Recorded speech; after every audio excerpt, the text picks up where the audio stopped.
প্রধানমন্ত্রী তারেক রহমান ক্ষমতায় আসার আগে যেসব পরিকল্পনা হাতে নিয়েছিলেন সেসব এখন বাস্তবায়নের উদ্যোগ নেওয়া হয়েছে বলে জানিয়েছেন তথ্য ও সম্প্রচার মন্ত্রী জহিরুদ্দিন স্বপন। এর মধ্যে খাল খনন ও বৃক্ষরোপণ কর্মসূচি অন্যতম। বরিশালের গৌরনদী উপজেলার শরিকল ইউনিয়নের কাপলাতলী ৩.৫ কিলোমিটার খাল পুনঃখননের উদ্বোধনী অনুষ্ঠানে এসব কথা বলেন তথ্যমন্ত্রী। সারা দেশে ২০,০০০ কিলোমিটার খাল খনন করা হবে বলেও জানান তিনি।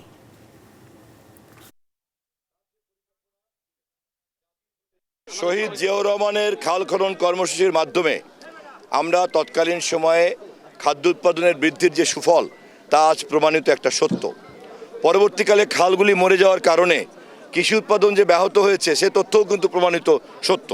ফলে আমরা সেই ধারাবাহিকতাতেই আমরা তারেক রহমানের নেতৃত্বে খাল খনন কর্মসূচি শুরু করেছি, যা আজকে শুরু করলাম এখানে।